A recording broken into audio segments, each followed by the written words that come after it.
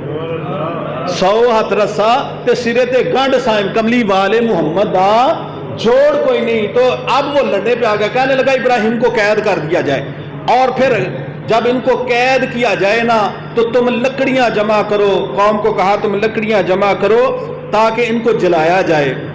اب دیکھو نا یار، دو چیزیں تھیں۔ اب کتابوں میں لکھا کئی میل تک لکڑیاں جلائی تھی اس نے، کئی میل تک۔ حالہ حضرت ابراہیم علیہ السلام تھے نا، اندر کھاتے ہی وہ ان کو شہید کروا دیتا، یا پھر تھوڑی سی آگ جلا کے اس میں ڈال دیتا تو کام تو اس کا ہو سکتا تھا۔ لیکن کئی میل پر اس نے اس لیے لکڑیاں جلائی تھی تاکہ پورے ملک پر میری داغ بیٹھ جائے، لوگ دیکھیں کہ جو میرا منکر ہے اس کا حال یہ ہے۔ پر اصل بات یہ تھی کہ یہ ساری رونقیں رب تعالیٰ نے اپنے خلیل کے لیے لگوائی تھی۔ لوگ کٹھے ہوتے پورے ملک میں جہاں تک آواز تھی۔ دیکھو نا، وہ کتابوں میں لکھا ہے نا، ایک دن نا ابو جہل نے ایک حکیم اور وہ جادو کا علاج کرتا لے کے آیا، کہنے لگا کہ ہمارا ایک اپنا بھتیجا ہی لگتا ہے وہ مکہ شریف میں، اس کا علاج کرنا ہے۔ اس نے کہا کر دیں گے۔ اس نے کہا اتنا سوکھا نہیں سمجھنا، وہ بڑا اوکھا کام ہے، تم اس کا علاج کرو، جو مانگو گے ہم دیں گے۔ اس نے تو بھائی کو بھائی کے ساتھ نہیں رہنے دیا، باپ بیٹے جدا ہو گئے، گھر والے گھر والوں سے جدا ہو گئے۔ اب جناب اس نے کہا پھر مکہ شریف اور اطراف میں جتنے ہیں نا لوگ سب کو جمع کرو، دنیا اکٹھی ہو گئی۔ ادھر ایک آدمی جو ہے اس نے بھیجا حضور کو لینے کے لیے، حضور کعبہ شریف کا طواف فرما رہے تھے۔ اب جناب گیا وہ آدمی، کہنے لگا ابو جہل نے آدمی بلایا ہے، وہ یہ کہتا ہے کہ آپ کا علاج کریں گے، تو آپ مہربانی فرمایا آپ تشریف لائیں۔ حضور نے ایسے گردن جھکائی نا تو رب تعالیٰ نے فرمایا محبوب ضرور جائیے، اتنے بندے کٹھے ہی آپ کے لیے کیے گئے ہیں، وہ رونق لگائی آپ کے لیے، آپ تو جائیں نا۔ یہ دیکھو نا اللہ تعالیٰ کی قدرت کہ کٹھے کوئی کرتا ہے وہ، لیکن اللہ تعالیٰ ان کے دلوں میں یہ بات ڈال دیتا ہے۔ اور پھر ابو جہل نے یہ لفظ کہا تھا، لیکن چہرہ نہیں دیکھنا، ان کا چہرہ نہیں دیکھنا۔ اس نے کہا یہ تو لازمی سی بات ہے کہ مریض کو دیکھنا، چہرہ نہیں۔ لیکن جب حضور تشریف لائے تو چہرہ دیکھتے ہی رہ گئے۔ اور پھر اس کے بعد کہا کہ آپ اپنا جادو پڑھیے، تو فرمایا کہ میں جادو نہیں پڑھتا، میں تو رب کا کلام پڑھتا ہوں۔ آپ نے صرف خطبہ مسنونہ الحمدللہ نحمدہ ونستعینہ ونستغفرہ یہ خطبہ مسنونہ پڑھا، وہ قدموں میں گر کے مسلمان ہو گیا۔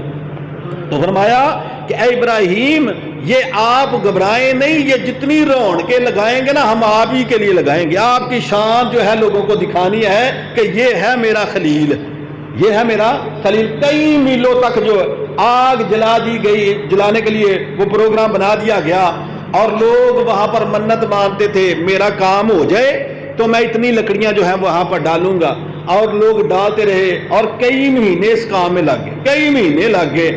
اب جناب جب آگ جلا دی گئی تو ایسی تیز آگ بڑکی کہ اوپر سے اگر پرندہ بھی گزرتا تھا وہ بھی جناب جل بن کے اس کے درمیان گر جاتا تھا۔ اور وہاں پر جو ہے یہ ہدہد ہے نا پرندہ، یہ پانی لا لا کے نا وہاں پہ اپنی چونچ میں تو یہ ڈالتا تھا، ہدہد یہ ڈالتا تھا۔ اور کسی نے پوچھا کہ اس سے کیا ہوگا؟ کہا کوئی بات نہیں، آگ بجھانے والوں میں تو اپنا نام آئے گا نا۔ لیکن یہ کرلی ہے نا، کرلی یہ جناب پھونکے مارتی تھی، آگ تیز ہو جائے۔ حضور نے فرمایا جو کرلی کو مارے گا اس کو نیکیاں عطا کی جائیں۔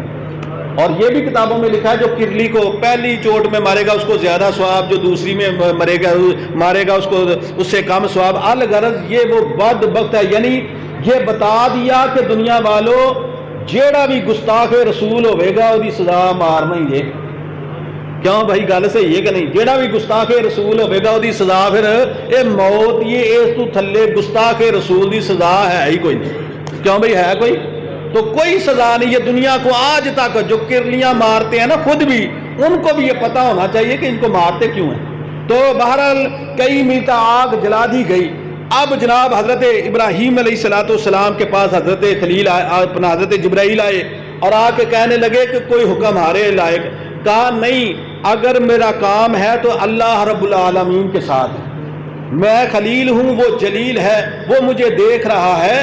اور دوسری بات یہ ہے کہ نبی جو ہوتے ہیں ان سے بڑا اللہ ہی ہوتا ہے، ان کا ڈائریکٹ تعلق اسی کے ساتھ ہوتا ہے. بہرحال وہ کہا کہ وہ حضرت میاں صاحب نے اس کا ترجمہ کیا نا، جے سونا میرے دکھ وچ راضی تے سکھ اُنہاں تھی وارے.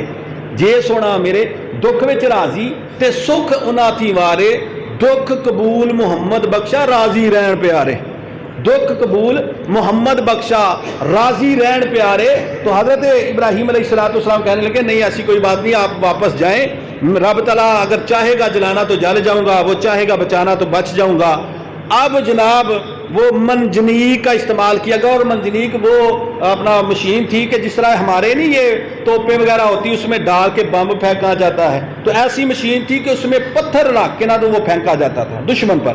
تو حضرت ابراہیم پر وہ منجنیق کا استعمال کرنے لگے اور اس میں آپ کو ڈالا گیا اور آپ کو پھینکنے لگے. اور کسی دور میں پھر نبی پاک صلی اللہ علیہ وسلم نے پوچھا تھا جبرائیل بتاؤ نا ذرا کہ جب تم عرش عظیم سے زمین پہ آتے ہو اور لا تعداد مرتبہ آئے، کبھی آنے میں تکلیف اور دقت بھی ہوئی ہے؟ کہا 4 مرتبہ آنے میں تکلیف ہوئی ہے، وہ بھی اتنی نہ سرعت اور جلدی کے ساتھ آیا. کہا کب؟ کہا پہلی مرتبہ تو اس وقت کہ جب حضرت ابراہیم علیہ السلام کو منجنیق میں ڈال کے پھینک دیا گیا تو رب تعالیٰ نے فرمایا کہ جبرائیل جلدی جاؤ، میرے خلیل کے آگ تک پہنچنے سے پہلے جا کے اپنے ہاتھ کر دو اور آرام سے نیچے لے کے آنا.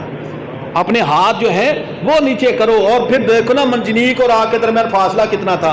اور حضرت جبرائیل امین علیہ السلام 7 آسمان کے اوپر عرش عظیم کے سائے میں اس وقت بیٹھے ہوئے تھے.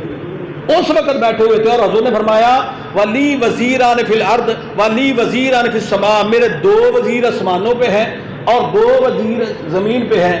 فرمایا آسمانوں کے وزیر جبرائیل اور میکائیل ہیں اور زمین کے وزیر ابو بکر اور عمر ہیں. یہ 2 وزیر آسمانوں پہ 2 زمین پہ. حضور نے فرمایا کوئی 7 آسمان پار کرے 3500 سال کا سفر ہے. کتنا جی؟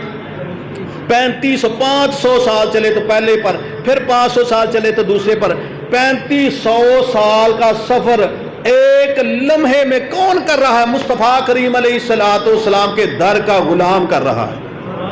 اب خود ہی بتاؤ کہ اگر غلام کی یہ شان ہے تو بادشاہ اعظم کی شان کتنی ہوگی. وہ شاعر کہتا نا شہنشاہ دیس عرب دیا تیرا واسطہ رہے مدینہ. شہنشاہ دیس عرب دیا تیرا واسطہ رہے مدینہ. کی آکھاں کس منہ نال آکھاں میرا روشن کر دے سینہ. کی اوقات میری کیوں آکھاں میرا کرجا پار سفینہ. جبرائیل جے تیرے بردے تھے آزم کون کمینہ. جبرائیل جے تیرے بردے اتھے آزم کون کمینہ. تو فرمایا کہ وہ جبرائیل امین علیہ السلام پہلی مرتبہ تو اس وقت آئے تھے کہ جب حضرت ابراہیم علیہ السلام کو آگ میں ڈال دیا گیا تھا تو وہ آگ میں پہنچنے سے پہلے میں پہنچا. دوسری مرتبہ جب حضرت ابراہیم علیہ السلام چھری لے کے اب چلے نا حضرت اسماعیل علیہ السلام پر، اس وقت بھی وہ وہاں پر تھا. تو رب تعالیٰ نے فرمایا کہ گلے تک چھری پہنچنے سے پہلے جا کے چھری کو الٹا کر دو. چھری کو الٹا کر دو. اور تیسری مرتبہ جب بھائیوں نے یوسف علیہ السلام کو کنویں میں ڈال دیا تھا تو فرمایا کہ تہ میں پہنچنے سے پہلے جا کے ہاتھ کرنے ہیں نیچے. چوتھی مرتبہ جب احد کے میدان میں اے محبوب علیہ السلام آپ کو پتھر لگے تھے، خون نکلا تھا، تو رب تعالیٰ نے فرمایا تھا خون زمین پر گرنے سے پہلے پہنچو. 4 مرتبہ میں سرعت اور تیزی کے ساتھ آیا ہوں. تو کہا کہ اس وقت پھر حضرت جبرائیل امین علیہ السلام پہنچے اور پھر اس وقت رب تعالیٰ نے فرمایا یا نارو کونی بردم و سلامن علی ابراہیم. اے آگ تو ابراہیم پر ٹھنڈی اور سلامتی والی ہو جا. اے آگ تو ابراہیم پر ٹھنڈی اور سلامتی والی ہو جا. ٹھنڈی بھی ہو جا اور سلامتی والی بھی. حضرت عبداللہ ابن عباس رضی اللہ تعالیٰ عنہ فرماتے ہیں اگر رب تعالیٰ یہ نہ فرماتا کہ سلامتی والی بھی ساتھ ہو جا تو آگ اتنی ٹھنڈی ہوتی کہ ابراہیم علیہ السلام ٹھنڈ سے وصال فرما جاتے. تو رب تعالیٰ نے کیا فرمایا یا نارو کونی بردم و سلامن علی ابراہیم. اے آگ ابراہیم پر ٹھنڈی اور سلامتی والی ہو جا. اور اسی لیے بزرگوں نے لکھا ہے نا کہ اگر کسی کو بخار آئے, کیا ہے جی, بخار آئے تو 11 مرتبہ یہی پڑھ کے نا, یا نارو کونی بردم و سلامن علی ابراہیم اول آخر دروشی پڑھ کے وہ جو بخار والا اس پہ دم کرو, اللہ تعالیٰ شفا عطا فرما دے. بخار والا جو ہے جب بخار میں تپ رہا ہو تو اس وقت یہی یا نارو کونی بردم و سلامن علی ابراہیم, اے آگ ابراہیم پر ٹھنڈی اور سلامتی والی ہو جا. اور آگ پھر ایسی ٹھنڈی اور سلامتی والی ہوئی کہ بعد میں کبھی کسی نے ابراہیم علیہ السلام سے پوچھا تھا کبھی سکون کے ساتھ آپ رہے ہیں؟ کہا وہی 40 دن جب آگ کے اندر ہم رہے, وہی 40 دن بڑے آرام سے ہم رہے تھے. کہ رب تعالیٰ نے جو فرمایا تھا ٹھنڈی اور سلامتی والی ہو جا, تو 40 دن اس میں موجود رہے. اور پھر بڑے سارے کافر جت ہوئے, حضرت ابراہیم علیہ السلام کو دیکھ کے مسلمان ہوئے. اور وہاں پر حضرت سارہ اور حضرت لوط جو آپ کے چچا زاد تھے, آپ کے چچا کے بیٹی تھی حضرت سارہ اور چچا کے بیٹے تھے حضرت لوط علیہ السلام. مختلف روایتیں ہیں لیکن اکثر نے اسی روایت کو قبول کیا ہے کہ حضرت سارہ اور حضرت لوط علیہ السلام آپ کے چچا کے بیٹے تھے, وہ بہن بھائی تھے. یہ اکثر مفسرین نے یہ لکھا ہے. اب حضرت سارہ اور حضرت لوط علیہ السلام بالخصوص ایمان لائے تھے. اور بعد میں پھر جو ہے حضرت ابراہیم علیہ السلام کا نکاح حضرت سارہ سے ہوا. نکاح کن کے ساتھ ہوا جی؟ حضرت سارہ سے ہوا. اور تفسیروں میں لکھا ہے کہ حضرت حوا سلام اللہ علیہا سے لے کر حضرت سارہ تک حضرت سارہ سے خوبصورت کوئی عورت بھی نہیں آئی. حضرت حوا سے لے کر حضرت سارہ تک جتنی بھی ہزاروں کی تعداد میں عورتیں تھیں, لیکن حضرت سارہ سے خوبصورت کوئی عورت بھی نہیں آئی. یہ تھا ان کا حسن. اور ابراہیم علیہ السلام کا حسن کتنا تھا, وہ پچھلے جمعے میں نے روایت بیان کی نا, حضور نے فرمایا معراج کی رات میں نے موسیٰ کو دیکھا تھا کہ ان کا رنگ گندمی تھا اور اونٹ پر سوار تھے, اور اونٹ کے ناک میں نکیل جو ہے وہ کھجور کی چھال کی تھی. اور عیسیٰ علیہ السلام کو دیکھا کہ وہ گورے چٹے رنگ والے تھے اور تر و تازہ تھے, بالکل تر و تازہ, ایسے لگ رہا تھا کہ عیسیٰ ابھی حمام سے نکلے ہیں.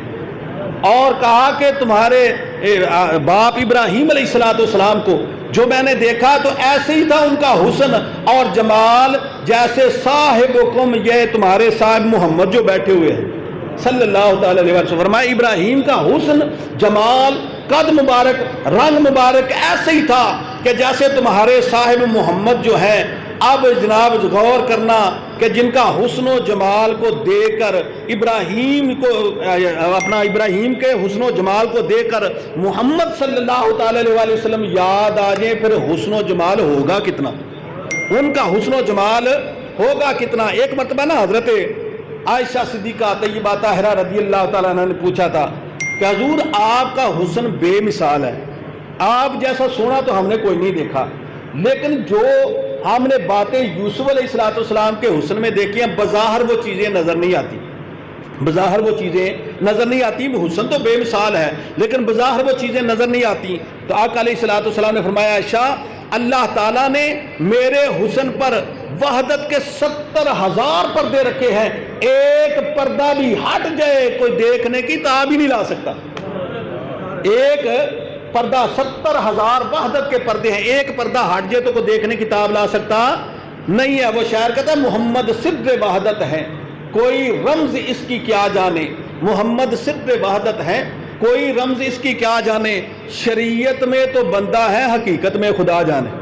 محمد سر وحدت ہے کوئی اس کی رمز کیا جانے, شریعت میں تو بندہ ہے حقیقت میں خدا جانے. اور آگے سنو یار, محبوب کریم علیہ السلام کا حسن ہے نا جمال. حضرت عبداللہ ابن سلام یہودیوں کے بہت بڑے عالم تھے.